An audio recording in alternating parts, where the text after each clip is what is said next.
इमरान खान को 1 लाख रुपए के जमानती मचल के जमा कराने का हुक्म दिया। इमरान खान की ऊपरी जमानत 9 मार्च तक मंजूर कर ली गई है।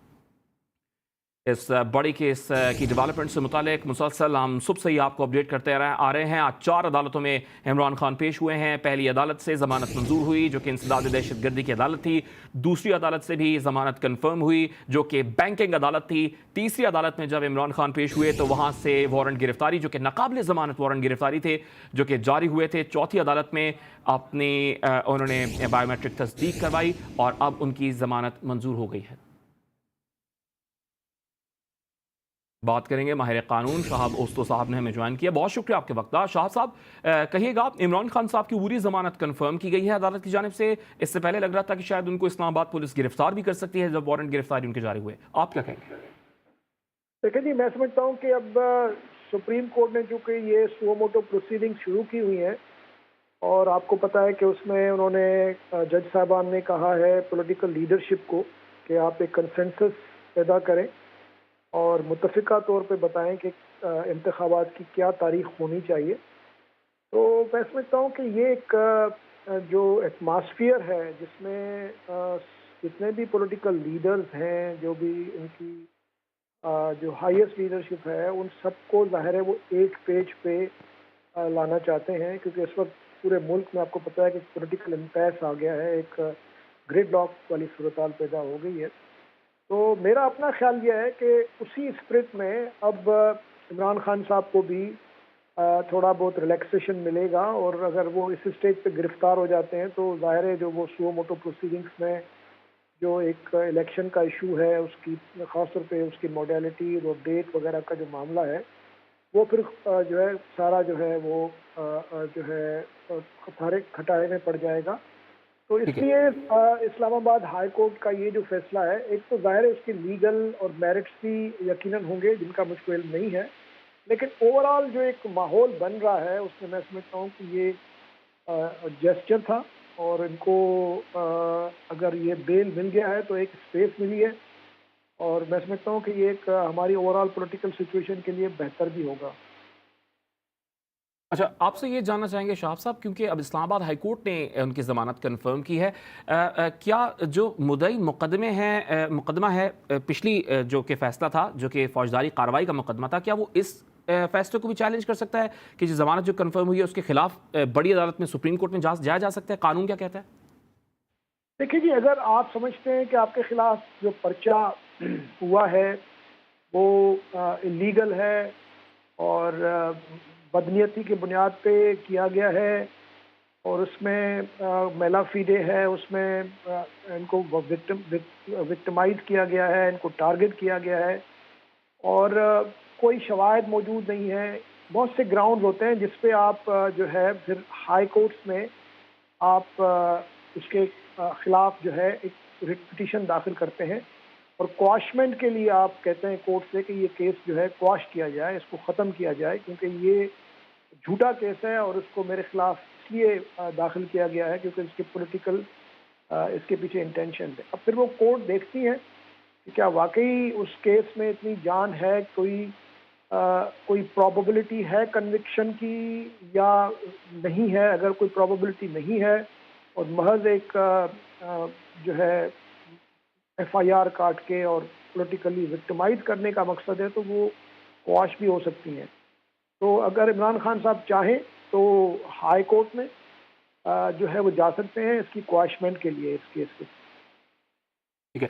अच्छा शाह साहब, आपसे सुप्रीम कोर्ट में जो सुमोटो एक्शन केस है, अस्कुत नोटिस केस जो जारी है, उससे मुतालिक भी जानना चाहूँगा। उस केस को आप किस तरफ जाते हुए देख रहे हैं? क्योंकि अदालत ने ये हुक्म दिया था कि तमाम सियासी जमातें मशवरा करें, और अब जब समात शुरू हुई है तो अदालत को ये आगाह किया गया है कि कोई भी सियासी जमात मुत्तफिक नहीं हो सकी है। मशवरा भी नहीं किया गया है। जैसा पीपल्स पार्टी के वकील कह रहे हैं कि पार्टी का मौक़िफ़ है कि इलेक्शन की तारीख उनका काम नहीं, नून लीग ने भी माजूरी का इजहार किया है। तो उस मामले को आप किस तरफ आप जाते हुए देख रहे हैं? देखिए जी, इसमें मैं इस केस को जो है वो दो तरह से देख रहा हूँ। एक तो उसमें एक बहुत अच्छी डेवलपमेंट हुई है, वो ये है कि जो शुरू में जिस तरीके से बेंच बनाई गई और उसमें जो सवाल जो डिस्कस होने थे, जिस तरह उनकी तरतीब दी गई, और फिर सुमोटो का पावर जो है वो एक्सरसाइज हुआ और जिस तरीके से हुआ, और फिर जिस तरह से हाई कोर्ट के जो जो प्रोसीडिंग्स चल रही थी उनको बाईपास किया गया। तो इन सारे सवालों पे या इन सारे जो कंट्रोवर्सीज इससे जो पैदा हुई, उन पे जो सवाल पैदा हुए, वो सवाल पहली दफ़ा पाकिस्तान की तारीख में खुद जो उस बेंच में बैठे हुए जजेस थे उन्होंने उठाए। तो ये एक मैं समझता हूँ बहुत ही खुशाइन बात है कि अब सुप्रीम कोर्ट के अंदर ब्रदर जजेस के बीच में भी अब जो है वो एक तरह से कुछ बुनियादी मसाइल पे सवाल उठाए गए हैं। इससे पहले बाहर बैठे हुए लोग होते थे, वकील, हमारे जैसे वकील होते थे, आप मीडिया थी या पॉलिटिशियंस जो है वो बोलते थे गलत हुआ, लेकिन और अब अंदर भी इस पर सवालात उठाए जा रहे हैं। शाहब ओस्तो साहब, आपसे ये जानना चाहेंगे क्योंकि अब सुप्रीम कोर्ट से भी रिमार्क्स आ रहे हैं, चीफ जस्टिस ऑफ पाकिस्तान ने अहम रिमार्क्स दिए हैं कि 90 रोज़ में इंतखाबात होंगे तो ही जो इस्तेहकाम है वो मुमकिन हो सकेगा। तो ये रिमार्क्स बहुत इंपॉर्टेंट है, यानी हम ये अखज़ कर सकते हैं इन रिमार्क्स से कि सुप्रीम कोर्ट यही फैसला करने वाली है कि 90 रोज़ के अंदर ही इंतखाबात होंगे। बस फैसला ये करना है कि ऐलान कौन करने जा रहा है, क्या इलेक्शन कमीशन करेगा या गवर्नर करेगा या सदर मुमलिकत करेंगे? शाहब साहब देखें जी, अब ये तो शुरू से ही चीफ जस्टिस साहब ने कुछ इस तरह के बयान दिए हैं, लेकिन अब जब तक ऑर्डर नहीं आता, क्योंकि जो बाकी जो जजेस हैं, तकरीबन 2 जजेस तो मैं समझता हूँ ऐसे हैं, मंसूर अली शाह साहब और मंदोख खैल साहब, और मोहम्मद अली मदर साहब का भी मैं कुछ नहीं कह सकता, वो भी अपने इंडिपेंडेंट हैं, मैं तो उनको इंडिपेंडेंट ही समझता हूँ। तो 3 और अगर 3 जजेस एक तरफ हो गए तो कुछ फैसला आएगा, अगर 3 तरफ दूसरी तरफ हो गए तो कुछ दूसरा फैसला आएगा। लेकिन अभी भी मैं समझता हूँ इट्स टू अर्ली कि हम इसका कोई हतमी तौर पे इससे इन बयानात से या इन ऑब्जर्वेशन से कोई नतीजा निकालें, क्योंकि ये काफ़ी कंटेंशियस मामला है, और अगर सुप्रीम कोर्ट ने इसमें कोई जल्दबाजी की, जो है मैं अदब से कह रहा हूँ, तो फिर उससे जो है ना मज़ीद मुल्क की जो सूरत हाल है, पॉलिटिकल कंडीशन मज़ीद ख़राब होने का ख़तरा है, क्योंकि PMLN और PDM वाले तो वो बिल्कुल मानने के लिए तैयार नहीं हैं। वो पहले ही उन्होंने जो है सुप्रीम कोर्ट पे काफ़ी आवाज़ें कसना शुरू की हैं, और वो पहले ही एक एजिटेटिंग मोड में आ गए हैं। तो उसको मज़ीद तक़वियत मिलेगी इस बात को कि जी ये तो पहले से ही इन्होंने सोच लिया था, इसलिए इन्होंने जो दूसरे 2 जजेस थे, अतर मनल्ला साहब और आफरीदी साहब, उनको बेंच से हटाया गया, और एक तरह से उन्होंने जो है बेंच फिर अपनी मर्जी से बनाई, क्योंकि मेरा जहाँ तक ख्याल है आज भी शायद या कल 2 जजेस ने इस बेंच पे भी एतराज़ उठाए हैं।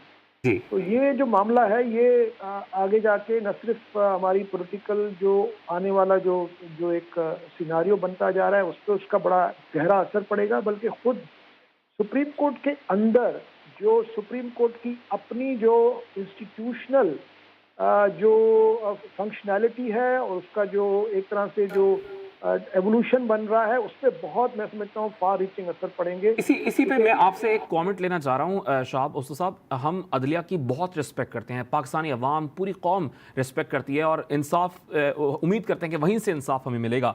सुप्रीम कोर्ट पर अक्सर तनकीद भी की जाती है कि वो सियासी जमातों के लिए ईजी प्रे बन जाती हैं, तो इस पे आप क्या कमेंट करेंगे? क्योंकि मामला तो सियासतदान ही अदालत में लेके जाते हैं, फिर वही तनकीद के करते हैं कि भाई वहाँ पर नाअहली का फैसला आ गया, वहाँ पर किसी की जमानत कन्फर्म हो गई, किसी के वारंट जारी हो गए। आप क्या कमेंट करेंगे? देखिए जी, अनफॉर्चुनेटली या जैसे भी आप कहें, ये जो मौजूदा मामला चल रहा है, ये कोई भी पॉलिटिशियन सुप्रीम कोर्ट नहीं लेके गया। ये सुप्रीम कोर्ट ने खुद सुओ मोटो अपने पावर्स इस्तेमाल करके ये मामला, जो कि ऑलरेडी हाई कोर्ट्स में चल रहा था, पेशावर और लाहौर में लार्जर बेंच बनी हुई है, 5 मेंबर बेंच बनी हुई है, और उसके बावजूद सुप्रीम कोर्ट ने ये खुद ही ये जो मैटर है वो टेकअप किया हुआ है। शायद इसलिए किया क्योंकि टाइम गुजरता जा रहा था, लेकिन ये मैटर जो है चूंकि उन्होंने खुद उठाया है, तो जाहिर है उस पर तो पॉलिटिशियंस को एक मौका मिल गया कि भी आप कौन होते हैं ये मामला उठाने वाला, जब ये मामला पहले ही 2 कॉन्स्टिट्यूशनल कोर्ट्स में, जिनके पास भी पावर है ये मामला जो है डिसाइड करने का, यानी लाहौर हाई कोर्ट और पेशावर हाई कोर्ट, वहाँ चल रहा था। तो इसलिए मैं समझता हूँ कि ये जो सुओ मोटो का जो एक्सरसाइज करते हैं ना पावर, जिसमें खासतौर पे पॉलिटिकल क्वेश्चन, जिसमें जिन मामलात में सियासत इन्वॉल्व है, वहाँ पॉलिटिक्स सुओ मोटो लेना जरा सोच समझ के लेना चाहिए। ठीक है, सोच समझ के सुओ मोटो एक्शन, जहाँ सियासत इन्वॉल्व है वहाँ पे लेना चाहिए। बहुत शुक्रिया शाहब ओस्तो साहब, आप गुफ्तगू कर रहे थे।